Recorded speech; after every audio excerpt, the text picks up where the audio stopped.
Peugeot want to sort of normalise the electric car, and this car is very much emblematic of that desire. It is a 208. It's a Peugeot 208 hatchback with a little E at the front of it, which means there's a plug in the back, batteries under the floor, and that's all there is to it. Not only are they trying to promote the idea that this is a perfectly normal car, it just so happens you plug it in rather than plug a fuel pump into it. They also want the whole setup system, the whole setup infrastructure to be really easy too. So what they've organised is that if you buy this car, you get they'll put together a quote for a wall box, which is the charging system that you use in your internal garage or your garage at home. I mean, I think anybody who would buy an electric car that didn't really have any means of charging it, i.e. they had no off-street parking, or lived in an apartment building where there's no ability to charge overnight, and then have no ability to charge during the workday as well, would be rather foolish, I suppose. You thought I was playing? Huh.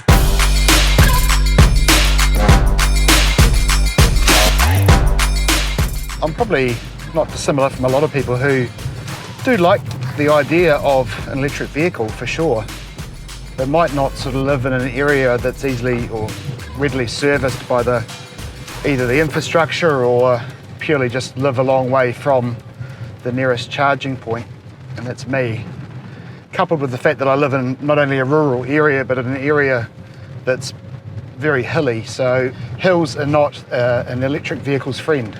So the problem I have is that I currently have 118 k's of range available to me from this Peugeot's battery underneath the floor here, which is fine. Well, it would be fine if I was doing the average Kiwi commute, which is about 40 k's, but my average commute is a bit longer than that, so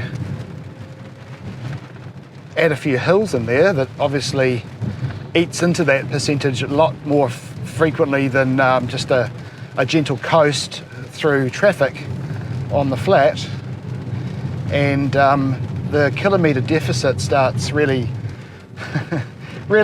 making you clench your muscles, so shall we say. So in talking to you just now, I don't know how long I've been talking for, 40 seconds maybe, but I've already lost 2 k's worth of range just going up this hill. And absolutely, I will probably make a bit of that back when I go down the other side through the regenerative braking system, which obviously pushes energy back into the battery and does charge it up. But it does sort of make you very aware of how much range you've got and where the next charging station is. And actually, as today I've got a busy day, have I got time to go and spend 20 to 30 minutes charging up in my day versus a sort of a 7-8 minute maximum fuel stop at a conventional gas station. A lot of maths involved in owning an electric vehicle. If you don't like maths, do think twice about it. A blessed downhill stretch. So I can see from the indicator in the heads up, or the binnacle here, through the 3D eye cockpit system, which is a really beautiful instrument display that Peugeot have created here. In fact, it's probably one of my favourites. But I can see it in this downhill stretch that I'm taking my foot off the accelerator, and instantly it sort of puts me into a charge situation where I'm pushing energy back into the battery. It does it does wonders for the psychology of driving when you do have a tank that's less than half full. I'm the same with petrol cars, to be honest. I mean, I've never played service station roulette. I never want to see that little orange fuel Bowser light come on in a car's instrument panel. So in some ways, I'm acting no differently in this electric vehicle than I would be if I had 100 k's range in a petrol car or a diesel car, and I knew that I had a busy day and a lot of travelling to do as well.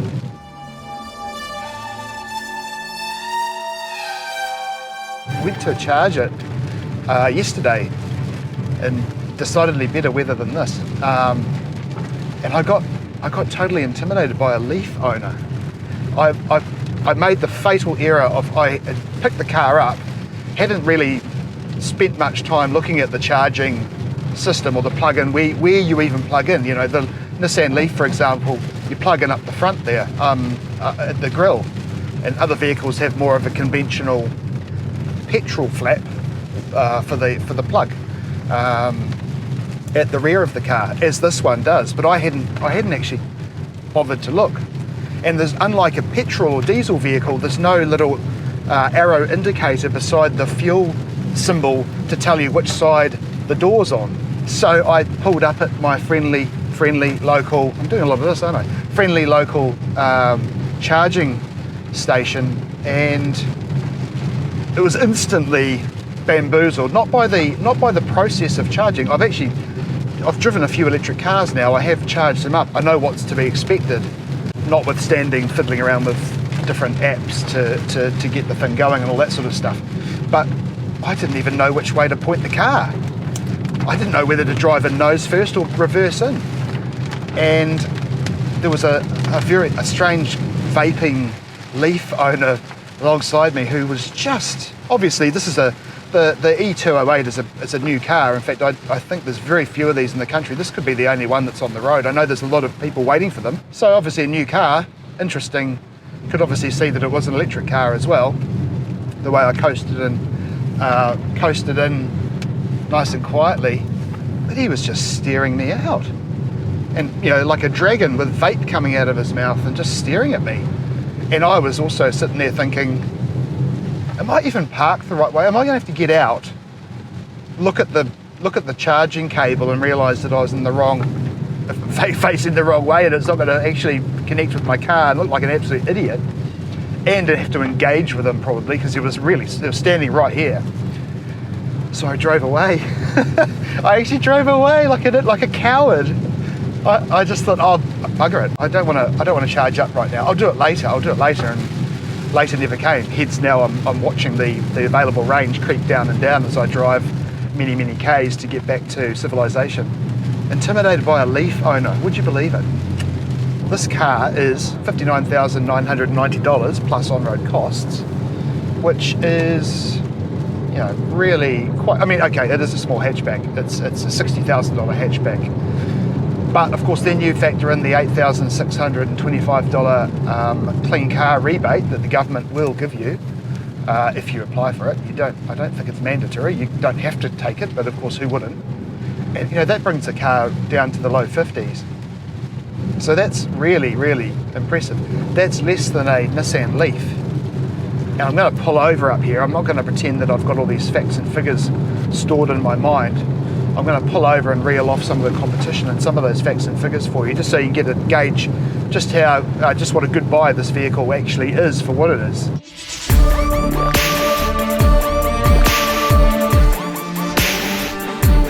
Electric vehicles, probably 3 years ago, there wasn't any competition. It was a Nissan Leaf or a Nissan Leaf. Its current iteration is probably is the best one yet. It looks quite nice. It's not always looked like a pretty car. It did look like something different to start with, but it's certainly matured and starting to sort of, while still retaining that very leaf sort of aesthetic, it does look a bit more sort of like a conventional car these days.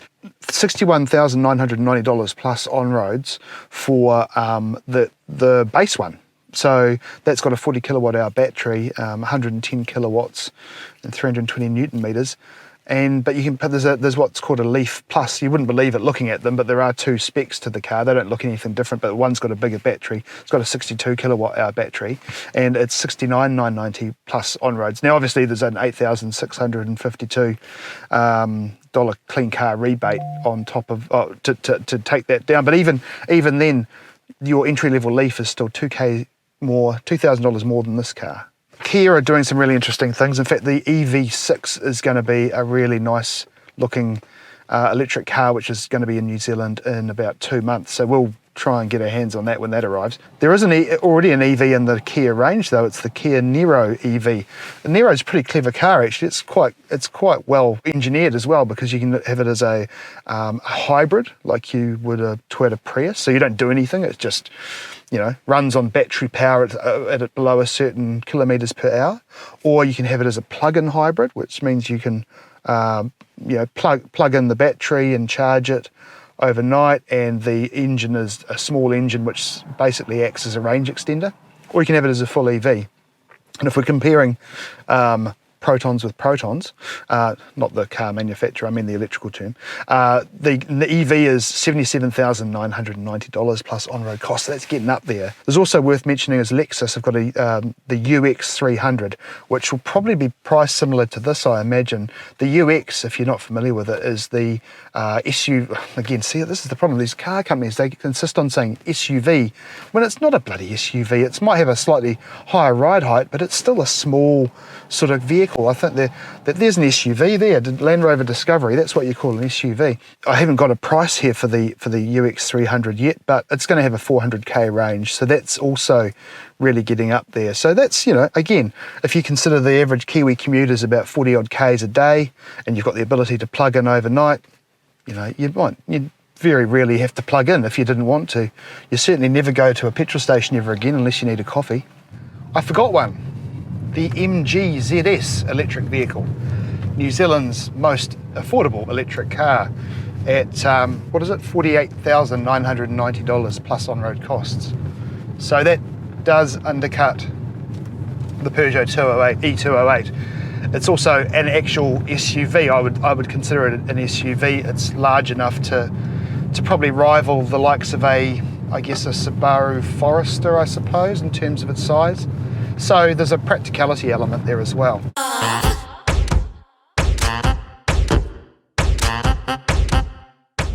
really like the interior of this car a lot. The seats are fantastic, nice and supportive, very sporty.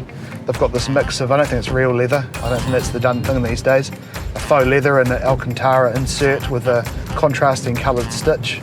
Looks really, really nice, and that stitch goes right through the cabin as well. There's kind of I'm assuming it's not real carbon fibre, but there's a carbon fibre look across forgive me Peugeot if it really is, there's a carbon fibre sort of material across the dash which looks really nice as well.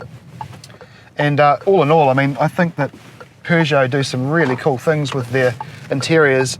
Peugeot have changed the game in terms of what you might expect from an interior in a really nice way. There's sort of switches across the centre console here. They mimic good old toggle switches. They're not really toggle switches, but they look like it.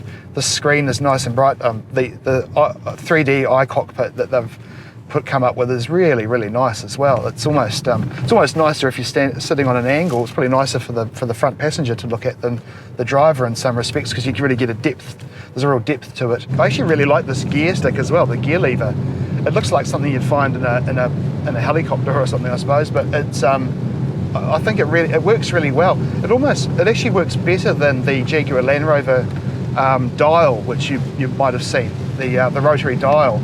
I think this is really nice. It's sort of a pull-up, push-down sort of scenario, and it's just quite nice to use, especially when you're manoeuvring around. And because it's a nice small car with light steering and this lovely little small sporty steering wheel, it feels very manoeuvrable in an urban environment, which, let's face it, especially with an electric motor and battery setup like this one, is probably going to live most of its life in an urban environment, unless a motoring writer like me who lives in the sticks gets hold of it.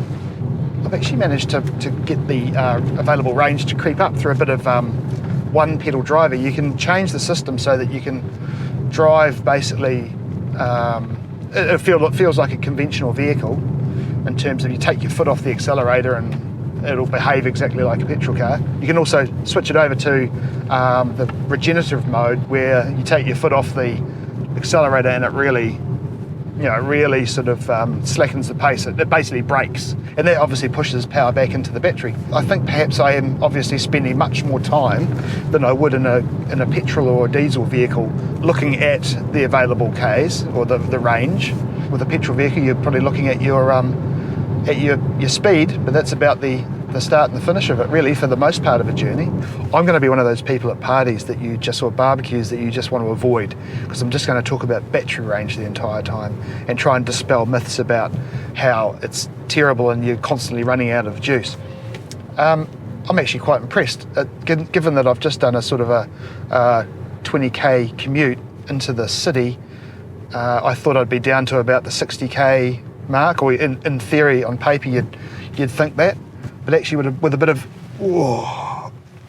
regenerative braking, pumping lots of lovely electrons and protons, I think, into the back into the battery, I'm up to about 126 k's worth of power left to get to my destination, which is probably about 10 k's away. So that's great. I may not have to encounter any more intimidating Nissan Leaf owners at my local charge station. So what about the old the power under the I was going to say the bonnet, but really the floor of this car? Well, it's got a 50 kilowatt hour battery. It's 100 kilowatts of power from the electric motor and 260 newton meters of torque. Now, the great thing about the torque in an electric car is that it is available in full right from the start. As soon as you put the foot on the accelerator, you've got the full whack of torque, which is great for getting away from the lights in a hurry if you need to, or angry looking Nissan Leaf owners, and it just makes for a really quite an enjoyable drive, actually. Same can be said for this little steering wheel here. It feels very sporty and manoeuvrable. I mean, I actually, as much as this is a review of the electric version, the petrol version of this would also be a lot of fun, because if this is anything to go by, it's a very responsive car that's very very sort of point and shoot, very directional in terms of its steering ability. Lots and lots of feedback from the steering wheel, and again with that instantaneous torque and the sort of punchy acceleration that it gives you, it makes for a really fun drive. Also, with the battery pack under the floor, that helps to lower the centre of gravity for the car, and sort of helps with weight distribution as well.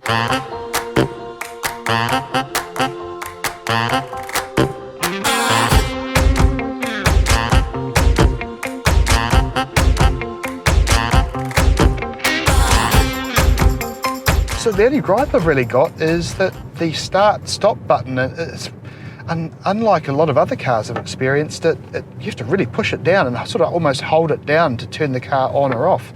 So many times I've just arrived at my destination and hit the button, and then I sort of take the seatbelt off and the car chimes at me like, "Oh, no, you've still got the engine going." And so what engine going? The car's still powered up.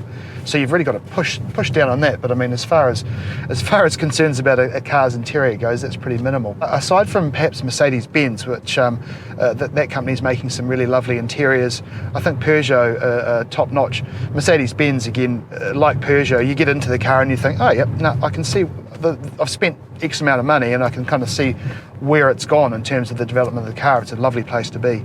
So yeah, well done Peugeot. This is a really nice place to sit. Would I buy this car? Would I buy an electric vehicle is the actual question I'm trying to ask myself, and the answer is yes. I would buy an electric vehicle. I'd probably have it as a second car, because I like the idea of internal combustion. I like the idea of a gutsy SUV or a uber powerful Euro wagon.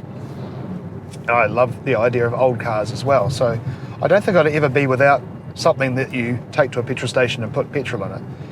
But I do like the idea of electric vehicle ownership. I think that it definitely has a massive benefit for the way we live and obviously the environment. And as this Peugeot e208 does prove, they can be really dynamic and fun to drive as well. I think I need longer range though. This particular car has 348 kilometres max range according to the worldwide harmonised light vehicle testing procedure stats. So 348 k's on paper doesn't seem too bad, and it's not too bad. If you lived in the city, you do the average Kiwi commute of 40 odd k's a day, you have the ability to plug it in overnight.